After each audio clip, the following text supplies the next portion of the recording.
Okay. Everyone has to say goodbye to a beloved pet at some point in their life, but I never thought it would have to be so soon. Robert Hopkins, also known as Bob, has been part of my family for his entire 3 years of life. Today we celebrate the short life of a loved but also widely feared dog, the Bobbert Hopkins.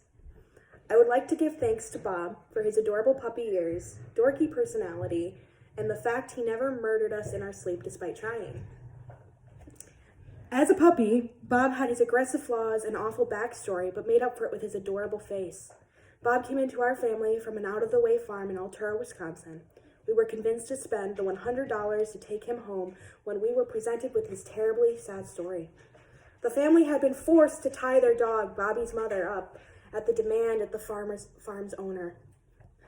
Sadly, she was cornered by a neighboring dog and non-consensually impregnated with Bob and his 9 siblings, 2 of which died at birth. After finding out about this pregnancy, the family was threatened to lose their job if they did not get rid of all the puppies, including their dog, as soon as possible. So with heavy hearts, they started looking for good homes for all the dogs, but suddenly were sparked with the idea that they could sell the remaining 8 puppies for $100 each. They could afford to spay the mother and hopefully be able to keep their family's cherished dog.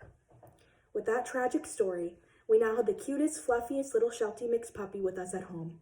His perfect puppy eyes were ringed with black eyeliner, his coat was poofy with a mixture of white, grays, and orange, and his ears flopped downward to form soft triangles. He visually was perfect dog, and it made us forgive his random aggressive outbursts. As a puppy born of such trauma, we should have known his issues were deeper than we thought originally. These deep-seated neurological issues translated very quickly into a dorky personality in Bob. Bob has always been a bit odd. He was described to us by the Oni family that he was the weird one who slept on his back. Now I suppose that should have been a red flag right there, but in the moment, it was the cutest thing. Bobby still sleeps on his back, with his eyes wide open, but he also has some quirky habits. Bobby has declared Crocs as his #1 nemesis, just above a close second place of all feet. He sees your feet moving as you walk, and something deep inside him calls to nip at them. How dare those Crocs be so brightly colored? How dare you wear socks with cats on them? How dare your feet move and think they aren't instantly one of my chew toys? Are often thoughts I assume run through my dog's head. Another fun quirk would be about my possessed dog is that there is about a 10-foot radius in which you are obviously a viable threat to his meal. Well, one could justify being protective of a good meal, but the same aggression will translate to anything Bob wants to eat, including a used Kleenex.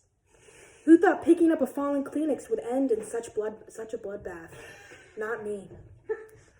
Despite all the gory mutilations, demonic growling, and anxious pacing, I want to thank Bob for never fatally wounding us and for his adorable puppy smile after a game of tug-of-war.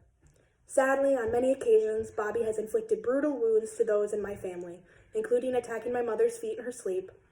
Although the bloody crime scenes left behind were gruesome and a pain to clean up out of the carpet or sheets, well, stains usually had to be covered with a rug or the sheets had to be replaced.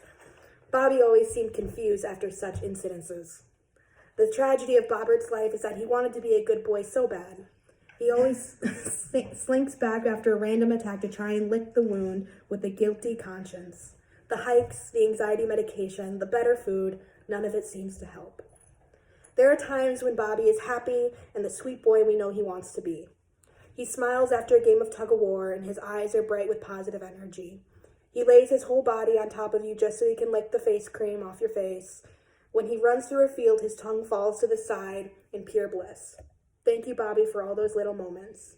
So today we celebrate the bittersweet life of a loved and sick dog, Robert Hopkins. Thank you, Bobby, for being the best boy you could be. I love you. The end.